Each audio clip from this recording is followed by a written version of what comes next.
Check, check, check.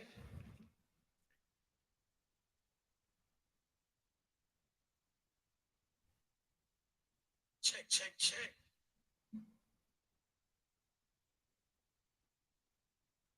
All right, we live and in action. I usually wait a little while for people to come in, but today I am also connecting my personal page. So this will be available on my personal page as a live stream.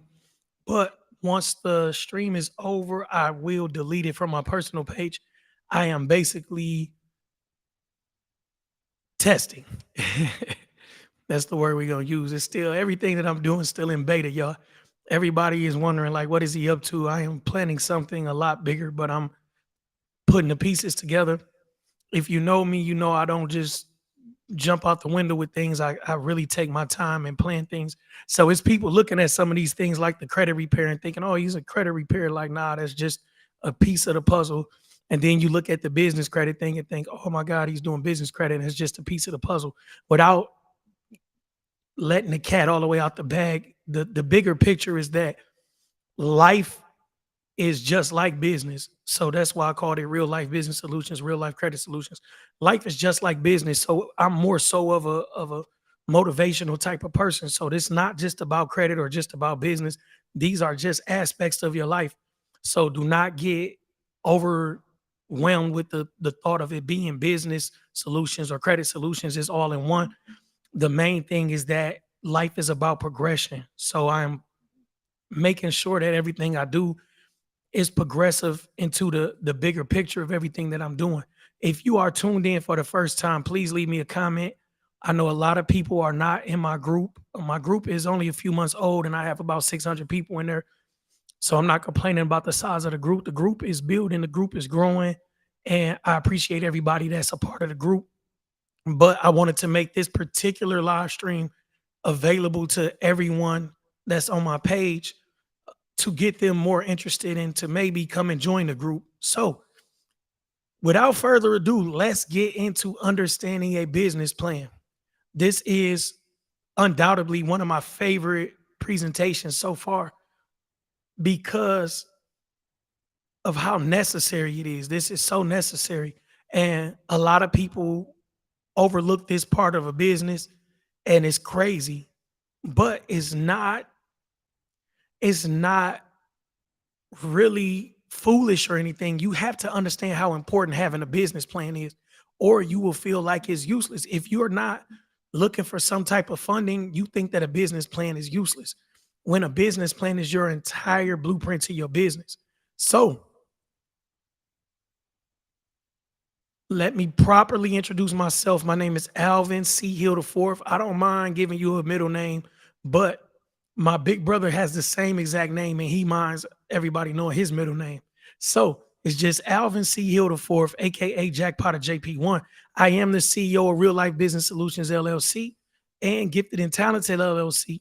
I currently have a business administration degree and my paralegal certification, but I am also a senior at Wayne State University's Mike Ilitch School of Business. I'll graduate in May with a business management degree. I've seen the best of times and the worst of times, but I thrive.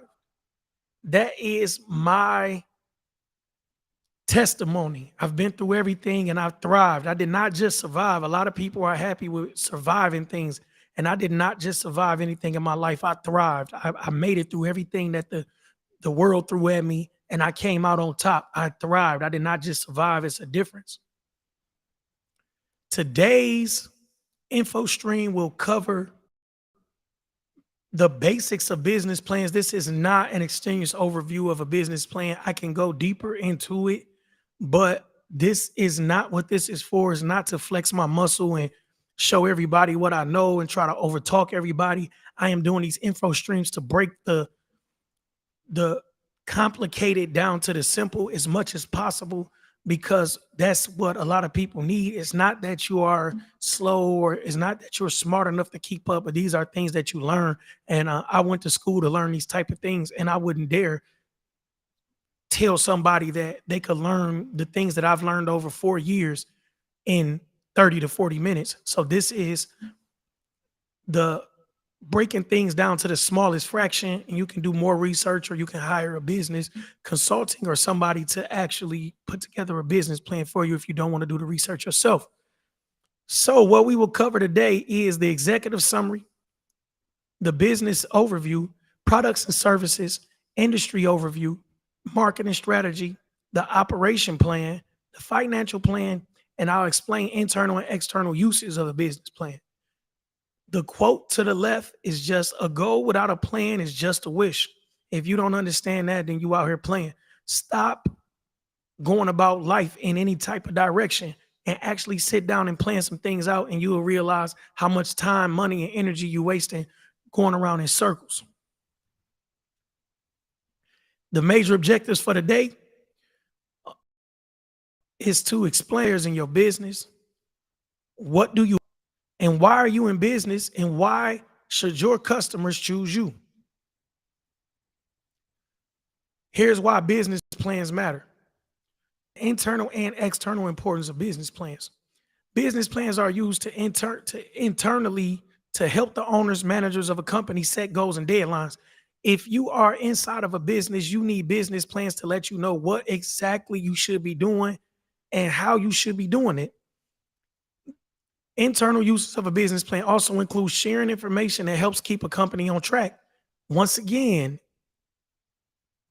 if you jump in your car with no destination in mind, you're going to burn gas, burn time, burn money, burn everything. So why would you jump inside of your business without some type of plan, some type of road, some type of direction? You need these type of things to give you direction. Now, a business plan is not going to make you do what's in a business plan, but it at least let you know when you're off course. Just like a GPS not going to drive your car for you, but it'll let you know when you're going the wrong way. So external uses of a business plan include helping investors gauge a company's success or its potential. External uses of a business plan also include pricing a company for sale or investment. The key components of a business plan. Here are some of the key components of a business plan. The executive summary, which is the business plan in one page. The executive summary outlines the entire business plan in one page, and you usually wait until the business plan is finished to make this summary, because it's a lot easier for you to break things down into one page after it's already been written into 12 or 15 or 20 pages. So now we have a business overview, the synopsis of the entire business. This is just a small glimpse into your business, what's going on, how you make it work, how you make your money, what you actually do, and how you provide some type of value to your customer. So the products and service, when you get into business, you have to understand what you're actually selling. So you have businesses like Facebook or Google, things like that, where they offer you something for free. That is not what they're selling. What they're selling is not for you to sign up to a membership that you get for free. So what Google is selling is not free search results. What they're selling is actual advertising. So if you look on Google and you Google something, the first few things are usually going to say ad next to it. And that's what Google is selling. Google is selling the fact that they have all of this search information, and they can put you at the top of these searches if you pick the right words. So you have to understand what your business is actually selling. Facebook is doing the same thing. They're selling information. To you, it's free, but the more people that's on this platform, the more information they can gather to sell to these outside sources. So that's why Facebook has been back and forth in court, because the courts are saying you can't do this, you can't do that. And they're like, listen, this is what our whole business is built on, is this information. So that's just a quick view into helping you understand that you have to know what you're actually selling. So the industry overview, how is your industry actually doing? If you are in the newspaper industry, your industry is probably doing bad with all of the blogs and different things that's online and all these news sites online. If you're in the newspaper industry, your industry is probably not doing too good. If you're in the magazine industry, your industry is probably not doing too good. So when you're writing out this business plan, it forces you to do some research on this business, and that research will help you understand where this business is really heading to. So it'll stop you in your tracks, or to make you think of things a different way if you plan out things within your business plan. So now you have a marketing strategy. Your marketing strategy is basically your plan to penetrate the market. In order for you to penetrate the market, you have to understand what market you're actually in. Once again, some of these social media sites would have you believe that they are in the, we're helping you out. You get on here, you make friends, you keep in touch. No, they are in the information market. And that's what's important to them, is gathering this information. So once they did what they were supposed to do and built up this platform, they open it up to businesses, and now you can make a page, and now you can do this, because businesses is where the money is spent. And then you're able to buy ads, and to get yourself in front of people that the algorithms won't let you get yourself in front of. Facebook has dropped down to maybe 2% of you getting in front of the people that follow you, or you getting in front of the people that you're friends with, unless you buy ads, because they're in the business of selling ads and information. So, operation plan. The operation plan is the moving parts within your business. How does your business actually function? How does your business operate? Who operates your business? Who is in the office answering phones? Who is actually making things happen within your business? So you need to understand that, and you need to be able to put that down on paper. Your financial plan. A couple of info streams ago, I went over the three different main financial statements, and they play a major part in your financial plan. And that's not only with the current statements, but you have to make future projections in order to see if what you're selling your product for, or what you're selling your service for, is actually sustainable over time, and how you can actually make money. If you cannot scale your business, then you are in business to actually work within your business forever, because the main part of starting a business to be able to scale it, and for you to not have to be in your business like it's a 9 to 5. So let's get into the executive summary. The executive summary outlines the major points of your business plan.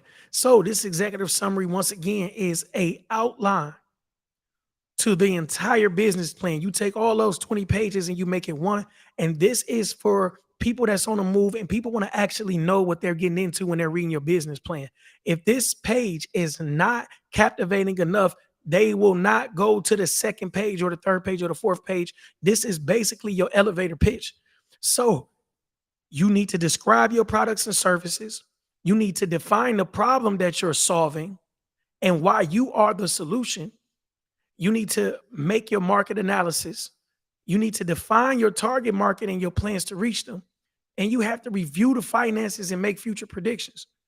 This particular page maps out the next steps for your business. The business overview. Now, within the business overview, you have the history of your business.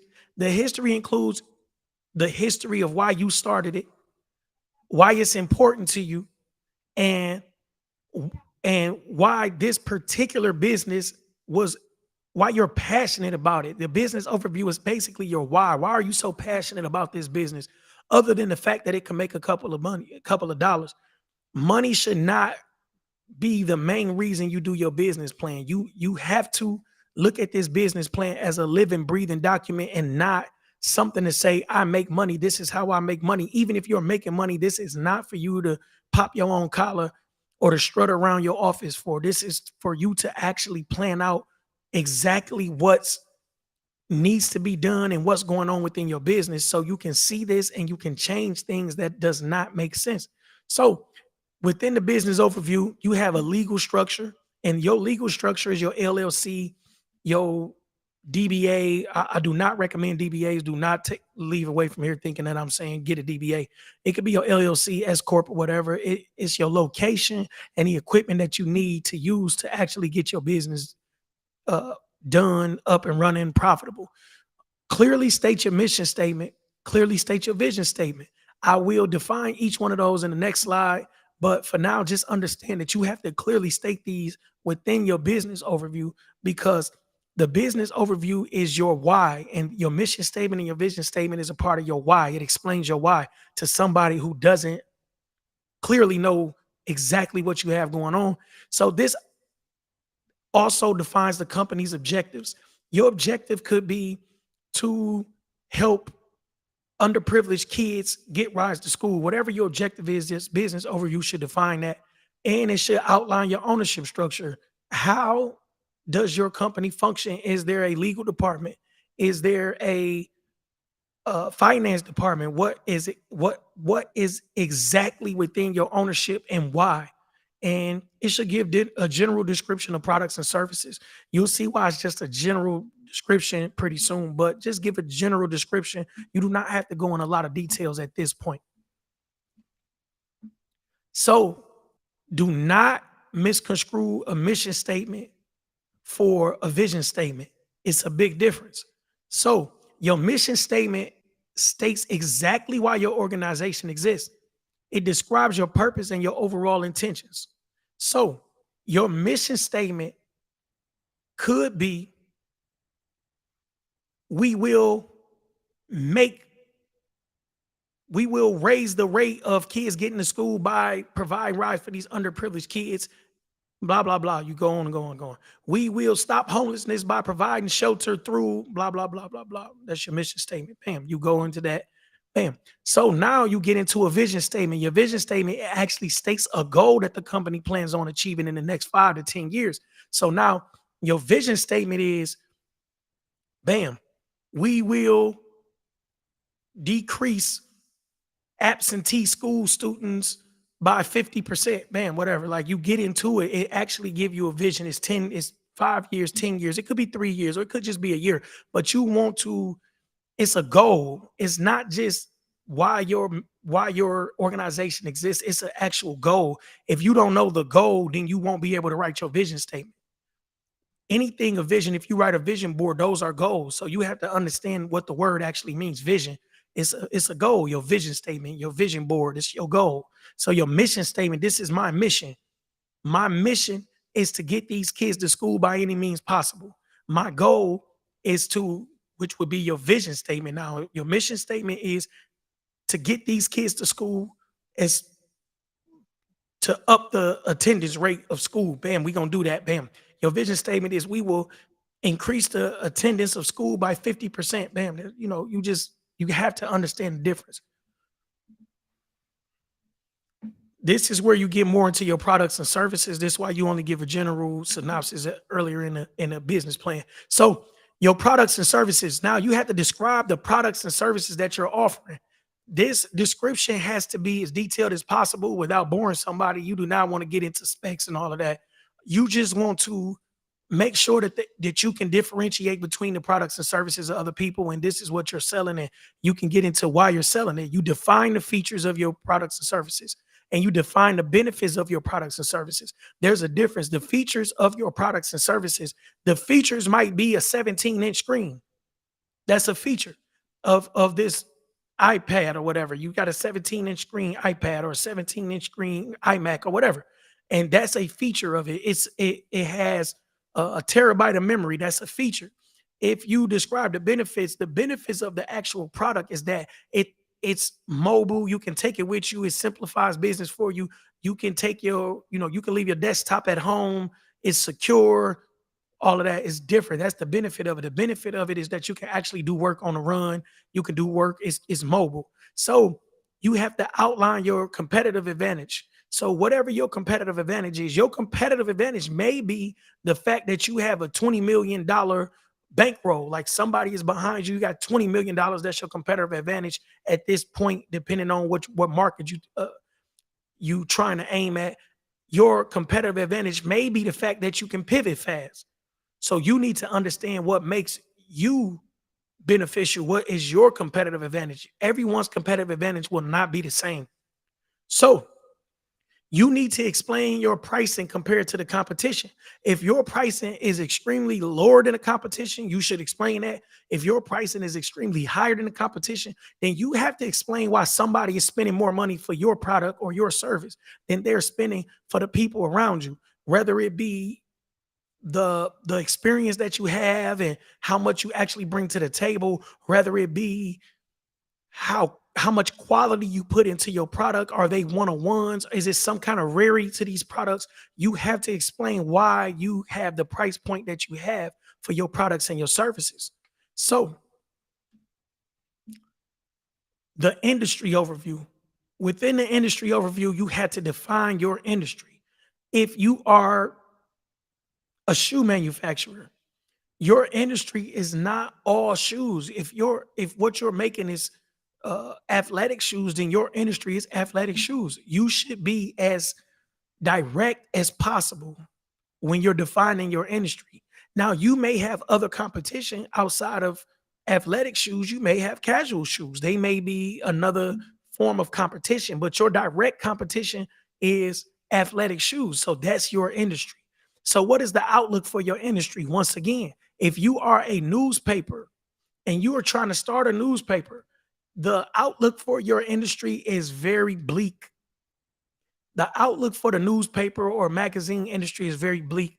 And you have to put that in your business plan because you don't want to lie to yourself. Do not start looking for things that make what you think right. We all want a system of beliefs that's consistent, but sometimes you do this research and you're stopping in your tracks and like, dang, this is not really a good industry to be in because of all of the other things outside of a magazine or a newspaper. You have all of the internet and the different things that's going on that make the newspapers and the magazines just it's bulky for nothing. People are rarely picking up these things and reading them.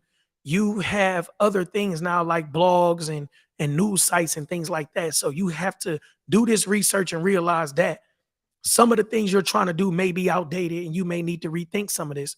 So now you have to define key markets. So, what is the key market if you were doing a magazine? The key market would be older people because they may not want to get their information from the internet and they may not subscribe to these newsletters online and different things like that. So, your key market for different magazines and newspapers would be the older crowd. So, you would have to describe that actual market in as best you can put it and target these people. So once you figure out what markets you'll target, you need a plan to penetrate those markets. So your plan may be to put these newspapers where these older people shop at, or to put these newspapers in doctors' offices or things where these older people visit. So this is all a part of your business plan. The marketing strategy. Once again, you describe your target market in as many details as you can. You want to nail this down to a science because it'll save you time, money, and effort that you're not marketing to the wrong people. You do not want to market a Lexus or a Benz to Section 8 moms. It's just unrealistic. You do not want to sell pork hot dogs outside of a Nation of Islam convention. Yes, there are 3,000 people there, but they are not going to eat pork, at least not in front of other Muslims. So stop it. You're wasting your time. You sit outside of there and you just thinking it's a crowd there, but you have to know the crowd. So you do not want to waste your time and money targeting the wrong market. You need to define your competition. Once again, if you are a magazine, you need to know what other magazines are in print. So if you are Time magazine, you need to understand that Newsweek is in print. You need to understand that uh, whatever global magazines and different things like that, you have to understand your competition. You need to differentiate your products and services. So what makes your product or service different than the competition? If you cannot define your competition, then you cannot differentiate your products or services. After you do all of that, you need to make sure that you're setting your price. Looking at the competition allows you to gauge where you should be pricing your products or your services. You do not want to price yourself outside of competition. If you thinking I'm going to, if they're selling it for 10, I'm going to sell it for 20 and people are used to buying this particular product for 10 and it's good at 10, then you are pricing yourself out of business. You can price yourself out of business the opposite way. If you are pricing yourself too low, people will think that you do not have a quality product and they will not pay for it. Anything that's too good to be true is usually considered to be too good to be true. So while you're looking at the competition and you're thinking, wow, they're selling this for $50 and it only cost me $6 to make it, I can sell it for $20 and undercut them. And then you look up and people are not buying it. It's a reason why, because they're thinking that it's cheap. They're thinking that it's cheap. So you do not want to price yourself outside of business whether it's too low or too high. So you need to understand where the pricing range is between your competition and where you stand, and make sure that you are gauging yourself correctly, or you will price yourself out of business. Managing distribution. Depending on the product you have, even if it's a digital product, you have some form of distribution. I just made a digital store. If you are not hip to my digital store, it has ebooks for business credit, personal credit, and some self-help books and different things like that. And I had to do some research and see where people was actually pricing these ebooks at, because I didn't want to price myself out of the competition. Now you have people that's overpricing it, and you have people that's crazy enough to pay for it, and I'm not mad at those people. But I did a lot of research and I understood what's a good price point for these type of things.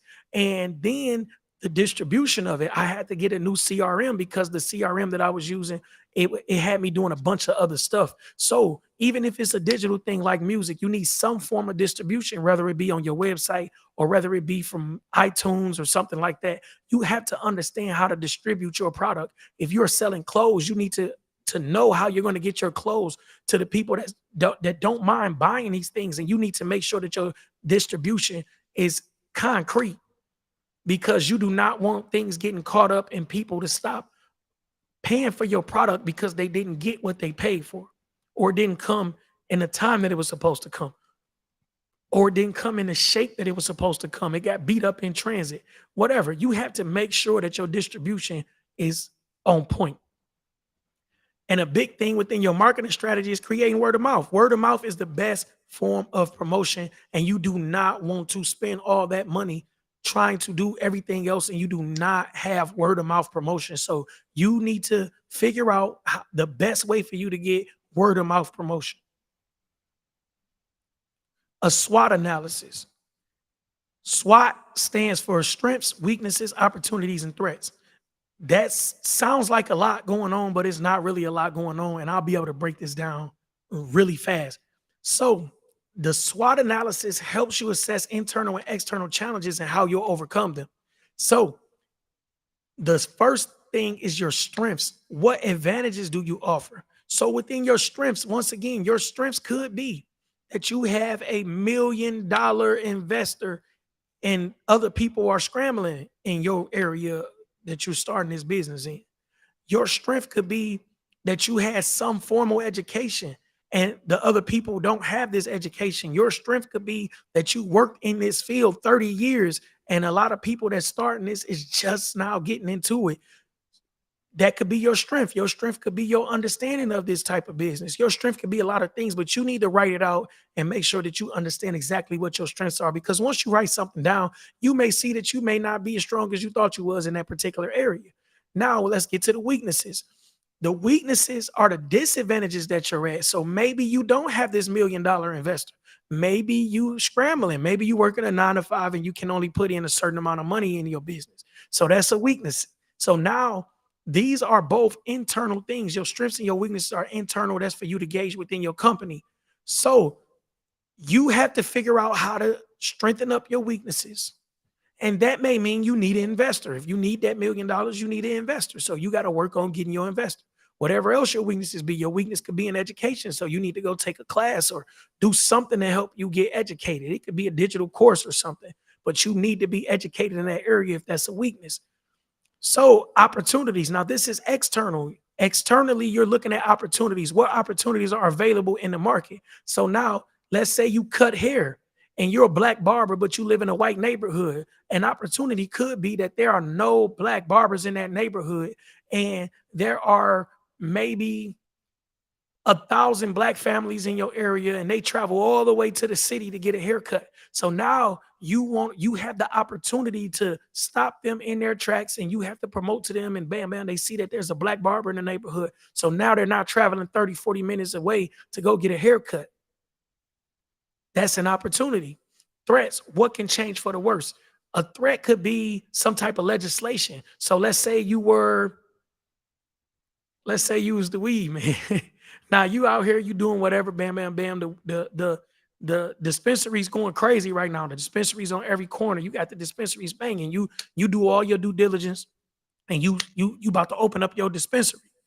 And right now, the dispensary, the laws are saying that you can do it here or you can do it right there, bam, bam. So you do that. So now they're talking about passing some legislation that say you can't be within, you know, 500 yards of a school, but you've already made plans to open this dispensary that's 350 yards away from this school. So that is a threat because this is not a law yet, but is on the table to be a law. So that could be a threat.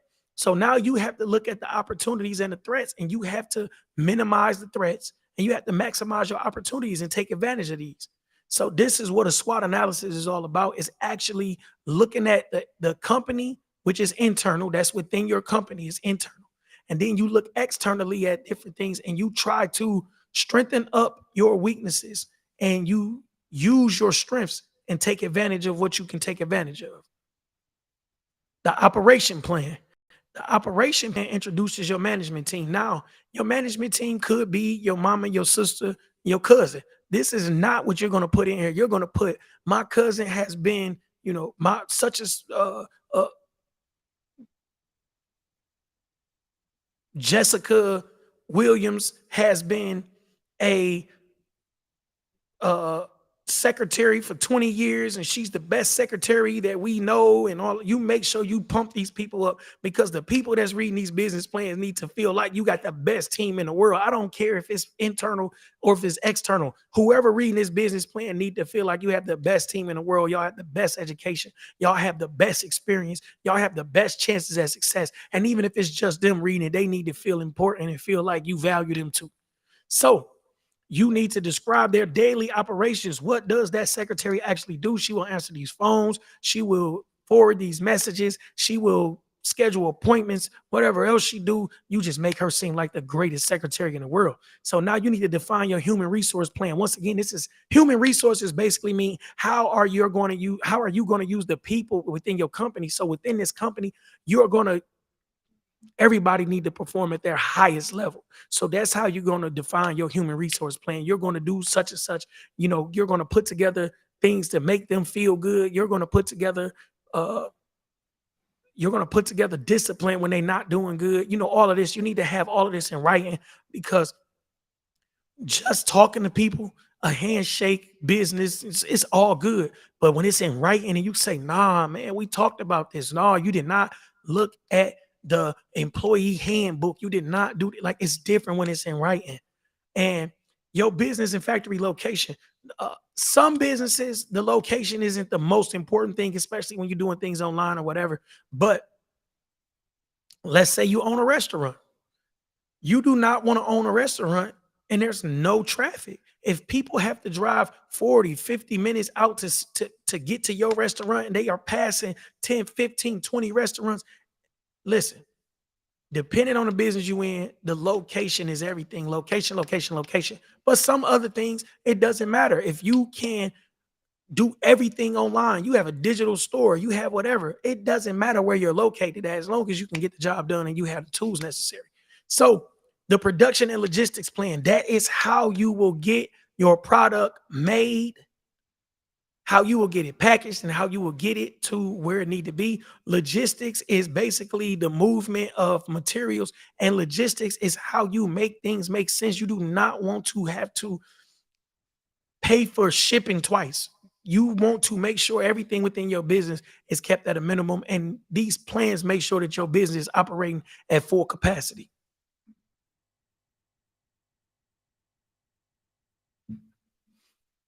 The financial plan, making sure I'm in the right place. So the financial plan consists of the three major, y'all remember we went over this now. These are the three major financial statements. If you do not understand these financial statements, I did a full info stream on these a couple weeks ago. So the income statement, this basically states how money is coming into your business, and it's basically like over a time period. Your balance sheet, it says, is the basic accounting formula is basically that you have your assets and your liabilities and stockholders equity, they should equal. Your assets on one side should equal your stockholders equity, and your liabilities, they should equal. right? So that's what your balance sheet is saying. At this point, your business should be balanced. That's a point in time today, or it could be December 31st, whatever. That's a point in time. It's not over a period of time. It's just this point. So your cash flow statement is once again over a period of time. Now, in this particular instance, that could be monthly or it could be annually. So your cash flow statement states that this is how money is coming into your business and this is how money is going out of your business. So you need to make sure that you are always in a positive cash flow. Sometimes you'll be in a negative cash flow. Let's say you are making money and you decide to buy a building or some kind of other major asset, some kind of equipment. Let's say you do lawn care and you bought a new truck or some new lawnmowers or something. Your cash flow may be low and you may lose money in that particular period. You may lose money this month or you may lose money this year because the big purchase that you purchased is taken away from your cash flow. But over time, that cash flow will be back in the positive. So you need to make sure that your cash flow is not in the negative over any type of long period of time because your business is failing. A break even analysis. I probably can do an info stream just on a break even analysis, but basically, a break even analysis states that you have fixed costs and then you have cost per item. Your fixed cost could be the cost of your lease on the building, the office that you're in. Let's say that that's $2,500 a year. So you got $2,500 a year. That's kind of cheap, but I'm just trying to throw a number out there. So it's $2,500 a year. So that's a fixed cost. And then you have your cost. Let's say it costs you $6 to make the product. That's not a fixed cost. That now you're looking at something you bam, you go into this and this is per item, you have $6. So now you have this $2,500 that's over your head, and then you have $6 of cost per item. Let's say that the item costs $100. So it's not, you're not going to sell 25 of these and break even because it's another $6 within each single thing. So this is where the break-even analysis comes down to. So it's a lot more, it's very detailed, but you have to understand this break-even thing because if you do not know how much you need to sell to break even, you do not even have a goal at where do you make a profit at. So you need to understand where you break even. Even if I seen my guy Anne Frank, he a promoter in the city, he just tuned in. If you are doing a party, so you have the building, the DJ, things like that that you pay for. Bam. So now you have ticket sales. So now you're looking at these tickets. Bam, you selling $20 tickets, but off of every ticket, the ticket master is taking $1. So you only really making $19 a ticket. You need to be able to do that math and account for all of that. If you can't, then you are probably going to short yourself somewhere or you're going to overthink the profits. And you may think that you have already made money where you're losing money. So it's real good to write all this type of stuff down to actually map it out. And if you don't, you setting yourself up for failure. Then you need future projections. Future projections are made because you need to understand that you can sustain this business model over a period of time. If you cannot make money next year doing the same thing, then you are setting yourself up for failure. Nobody is in business for 1 year. Not going into it. You're not planning to go into a business for 1 year.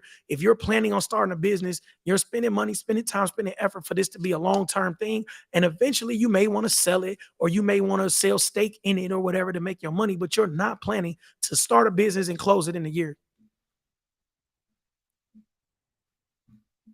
So we're going to bring this all together. What is your business? By the time you're done with your business plan, you should answer all these questions. What is your business? What exactly does your business do? How will you make money? What sets your business apart? If you get to the end of your business plan and you do not understand what sets your business apart, you do not have a business plan. If you can't define your target market and how to reach them, you do not have a marketing plan. Who runs the company and their qualifications? If you do not know who's going to be in charge, you do not have a business. How much money are you making? If you cannot get your break even analysis down, if you cannot understand uh, how much you're actually spending per item and your fixed costs and different things like that, how much do you need to sell to actually break even? How much will you make if your business is good or great? This is what these financial projections are for.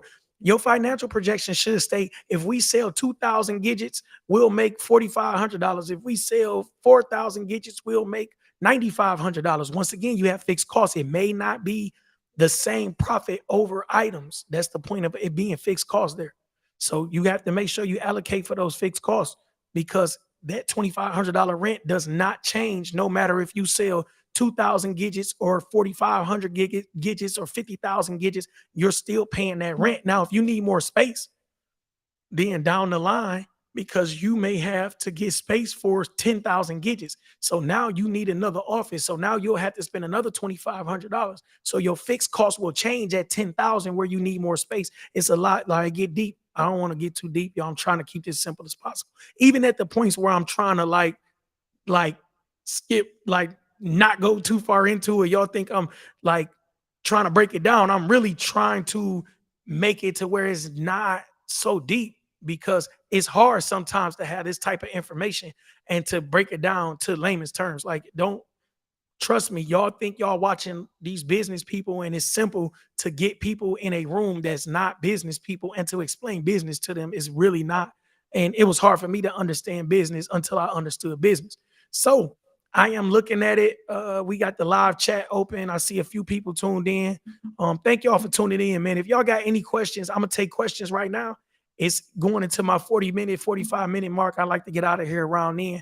So if you have any other questions, anybody, usually the people on here kind of know me well, and you can always reach out to me and you can always inbox me or call me if you got my number. If we cool and you don't got my number, just inbox me. I'll shoot the number to you, Facebook, call me, whatever. But if you do not have any questions or comments, I'm gonna get out of here.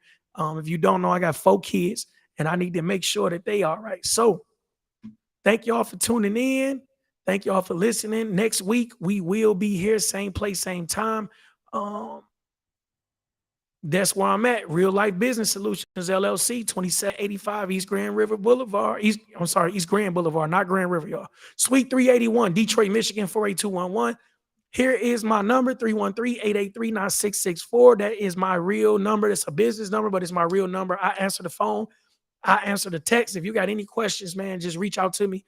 I do not charge for information. I am not that person. If you need me to do some things for you, put something together, then I'm going to tax you. But I do not charge for information. I'm not that person that's about to charge you $1,000 to tell you something. If you need me to actually do it, then I gotta get paid for my time. I spent a lot of time learning these things. Y'all gotta respect the game. So check out the website, reallifebusinesssolutions.com. I updated some things. I'm going to go back on there in the next week or so and update some more things. We got the digital store popping, man. It's gravy right now, y'all. It's the so much information on there, y'all. And the ebooks is $2.99 and $3.99. I think the most expensive one is maybe $7.99, and it's worth every 0.1 cent of it. Trust me. So I'm trying to get as much information to the people as possible. If you got any questions, once again, just reach out to me, y'all. I really want to thank y'all for tuning in, man, and taking the time to actually give me some love, man. If you watching this and you're not in my group, please click the link and subscribe to my group, y'all. We out of here.